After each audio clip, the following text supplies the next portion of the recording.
Welcome back to our channel, where we dive deep into the heart-stopping drama of your favorite daytime soap opera. Today is a beautiful day to unpack the incredible twists and turns that have just rocked the Newman family to their core.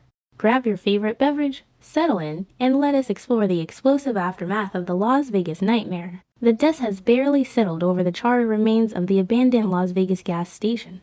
Yet the psychological shockwaves of Matt Clark's terrifying inferno continue to violently ripple through the lives of the Newman family. This catastrophic event, orchestrated by a madman obsessed with exacting a twisted revenge, has left physical and emotional scars that will undoubtedly take years to heal. The sheer magnitude of the trauma inflicted upon Nick, Adam, Sharon, and Noah cannot be overstated. They were pushed to the absolute brink of human endurance, trapped in a subterranean nightmare where the line between life and death was blurred by toxic smoke, agonizing pain, and the chilling laughter of a psychopath. As the adrenaline begins to fade, the chilling reality of what they have just survived is slowly setting in, replacing the immediate panic with a profound, suffocating exhaustion. The Newman family has faced countless adversaries over the decades, but the sheer cruelty and calculated sadism of Matt Clark's final trap have elevated this ordeal into a defining moment of horror for everyone involved. Returning to the relative safety of the hotel suite, Adam Newman finds himself grappling with a tempest of conflicting emotions. The sterile, quiet environment of the room stands in stark contrast to the fiery hellscape he just escaped, yet his mind remains trapped in the chaos. Adam is a man who has historically operated in the darkest corners of morality, but the vulnerability he experienced while chained in that basement alongside his dying brother has fundamentally altered him. As he looks at Chelsea Lawson, the profound weight of his gratitude threatens to overwhelm his usually stoic demeanor. He knows with absolute certainty that they are only breathing the conditioned air of this hotel room because of her desperate, intuitive decision to call Victor Newman. Chelsea's willingness to risk Victor's legendary wrath to summon his elite operatives was the singular catalyst that thwarted Matt Clark's lethal endgame. Adam's heartfelt appreciation for Chelsea is not merely a passing sentiment, it is a deep, soul-stirring acknowledgement of her unwavering loyalty and her critical role as their ultimate savior in their darkest hour. However, beneath the surface of Adam's immense gratitude lies a dark, festering pool of guilt that threatens to consume him from the inside out. He cannot erase the horrifying image of Nick writhing in agony, his body shutting down from the tainted fentanyl that Matt Clark had so sadistically planted. Adam knows that in his desperate, frantic bid to keep Nick functional enough to rescue Sharon and Noah, he had actively encouraged his brother to consume the drugs while they were speeding towards the gas station.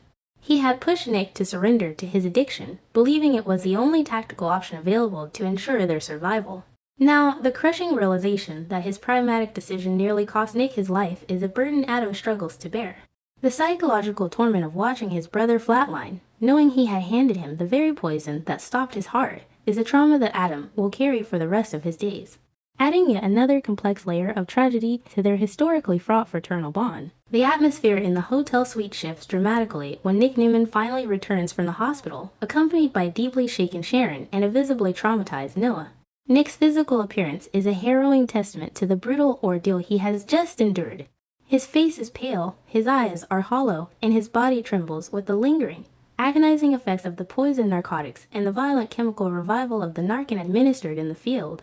He is a man who has been completely broken down, stripped of his pride, his strength, and his legendary resilience. The hospital doctors have meticulously examined the extensive damage inflicted upon his system, stabilizing his vitals but delivering a grim prognosis regarding his immediate future. Nick is no longer just a victim of a psychopath's revenge. He is a man standing at the absolute precipice of a severe, life-threatening addiction. And the undeniable reality of his physical dependency is now glaringly apparent to the people who love him the most. The silence in the room is heavy, suffocating, and thick with unsaid fears until Noah bravely breaks the tension.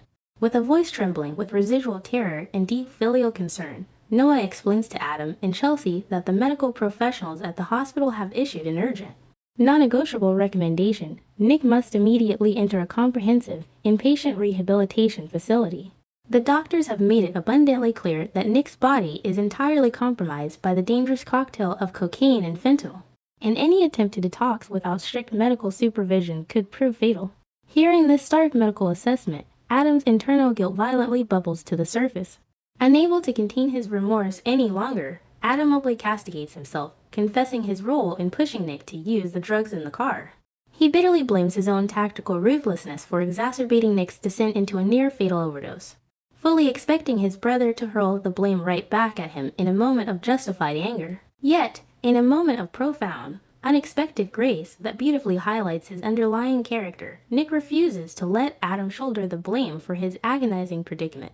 Despite the excruciating physical pain and the chaotic withdrawal symptoms beginning to ravage his body, Nick looks his brother in the eye and delivers a statement of absolute accountability.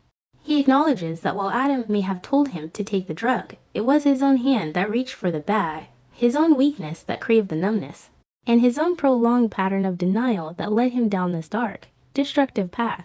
Nick firmly states that he will take full responsibility for his actions and the monumental mess he has made of his life. This poignant declaration is a crucial turning point for Nick Newman. It marks the painful but necessary death of his denial and the agonizing birth of his commitment to recovery. By refusing to cast himself as merely a victim of Adam's influence, Nick reclaims a small, vital piece of his shattered agency, setting the stage for the grueling battle against addiction that lies ahead. Recognizing that the immediate physical danger has passed and that Nick needs the quiet, unwavering support of his immediate family to process his impending journey to rehab, Adam and Chelsea make the difficult decision to leave Las Vegas. Their hearts and minds are desperately pulling them back to Genoa City, back to the comforting embrace of their son, Connor Newman, whose innocent presence represents the ultimate sanctuary from the horrors they have just witnessed. Before they depart, the room witnesses a deeply moving, emotionally charged embrace between Nick and Adam. This is not the standard, tense interaction that has defined their brotherhood for decades. This is a raw, authentic connection forged in the crucible of near-death experiences. Nick pulls Adam close, his voice thick with emotion, and offers a profound, heartfelt expression of gratitude for everything Adam did to keep them alive. It is a beautiful, fleeting moment of pure fraternal solidarity, a rare glimpse into the deep love that exists beneath their historical animosity. With Adam and Chelsea gone, a tense, uneasy quiet settles over the suite, but the nightmare is far from over for Noah Newman. While Nick and Sharon are desperate to pack their bags and leave the haunted city of Las Vegas behind them, Noah remains firmly rooted in place, his jaws set with stubborn determination. He absolutely refuses to board a plane or walk out of the hotel doors until he uncovers the truth about Sienna Bacall's whereabouts. Noah's mind is racing with terrifying possibilities, knowing that Sienna had actively sought out the location of the abandoned gas station from Reza Thompson. He is acutely aware that Sienna, driven by her own unresolved traumas and a fierce desire to protect him, was speeding directly toward the epicenter of Matt Clark's explosive trap. The thought of leaving the city without knowing if the woman he cares for is lying injured, or worse, in the smoldering wreckage is completely unbearable to him. His steadfast refusal forces Nick and Sharon to abandon their immediate travel plans, tethering them to the anxiety-ridden suite as they wait for news. The agonizing wait stretches into what feels like an eternity, the silence of the room amplifying every anxious heartbeat.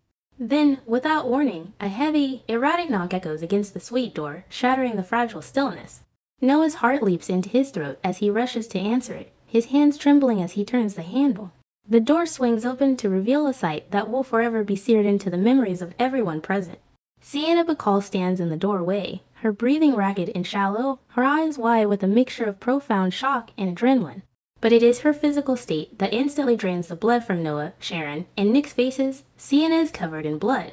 Dark, crimson stains mar her clothing, smeared across her chest and hands in a horrifying testament to a violent, brutal struggle. She stumbles forward, barely able to support her own weight, crossing the threshold of the room like a ghost returning from a battlefield. With a voice that is surprisingly steady despite her horrifying appearance, Sienna plainly, breathlessly announces that Matt Clark is dead and that she is the one who killed him. The immediate reaction from Noah, Sharon, and Nick is one of absolute, unadulterated shock, rapidly followed by a complex, overwhelming surge of conflicting emotions. They are staring at a woman who has just crossed the ultimate moral and legal boundary, committing a homicide to secure their safety. Sienna has instantly transformed herself into a tragic, blood-soaked heroine. She knew the immense danger she was walking into, and she fully understood the catastrophic legal consequences of taking a human life. Yet she chose to deliver the fatal blow because her desire to save Noah eclipsed her own instinct for self-preservation. For Noah, the realization that Sienna has sacrificed her own freedom, and potentially her entire future, to spare his family from Matt Clark's wrath is a devastating, heartbreaking revelation. He is overwhelmed by a profound sense of indebtedness and a deep, agonizing sorrow, knowing that the blood on her hands was spilled entirely in the name of protecting him. For Sharon Newman, the news of Matt Clark's violent demise triggers a profound, almost dizzying sense of historical déjà vu. Her life has been repeatedly marred by the obsessive, destructive fixations of psychopathic men. Matt Clark's death instantly evokes the dark, terrifying legacies of monsters like Cameron Kirsten and Ian Ward, men who inflicted unimaginable psychological and physical torture upon her and her loved ones. The Newman family has spent decades looking over their shoulders, haunted by the lingering fear that their past tormentors would rise from the ashes to strike again. Sienna's lethal action, while undeniably horrific in its execution, provides a dark, poetic justice that the legal system could never guarantee. By permanently eliminating Matt Clark from the equation, Sienna has granted Sharon and her family a rare, invaluable gift: absolute closure. There will be no prison escapes, no manipulative appeals, and no future plots of revenge. The monster is truly dead. Looking closely at the tragic beauty of Sienna Bacall's character arc, it is impossible not to feel a profound, aching sorrow for the path she has chosen. My heart breaks for a woman so deeply wounded by the past that she felt compelled to become a killer to protect the future. Sienna has always been haunted by the agonizing guilt of failing to save her brother from his fatal overdose, a trauma that clearly fractured her sense of self-worth. In her desperate, bloodstained effort to save Noah and Nick, she was not just fighting Matt Clark, she was fighting the ghost of her own past. Desperately trying to rewrite a history where the people she loves do not die in dark, forgotten places. There is a raw, visceral tragedy in watching someone sacrifice their own soul to buy peace for others. Sienna's actions are undeniably criminal, yet they are born from a place of such profound, desperate love that it challenges our very understanding of right and wrong. It is a heavy, sorrowful realization that her ultimate act of heroism is exactly what will tear her away from the man she fought so fiercely to protect, leaving her to face the cold, unforgiving reality of the justice system alone. As the sirens inevitably begin to wail in the distance, signaling the approaching storm of police investigations, interrogations, and legal proceedings, it becomes painfully clear that Sienna Bacall's time in Genoa City and in Noah Newman's life is rapidly drawing to a tragic close. The sheer gravity of a murder confession dictates that she will be swept away into the penal system, leaving behind a shattered, heartbroken Noah. However, in the intricate, ever-shifting romantic tapestry of our beloved show, a broken heart is merely the prologue to a new beginning. The narrative seeds have already been meticulously planted for the return of Audra Charles into Noah's orbit. As Noah grapples with the devastating loss of Sienna and the traumatic aftermath of the Vegas explosion, Audra will undoubtedly position herself as the steady, comforting presence he desperately needs.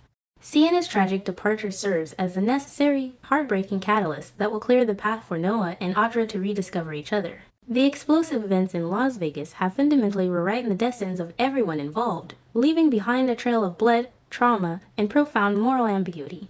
Nick Newman is returning home not as a conquering hero, but as a broken man facing the most grueling battle of his life against the demons of addiction.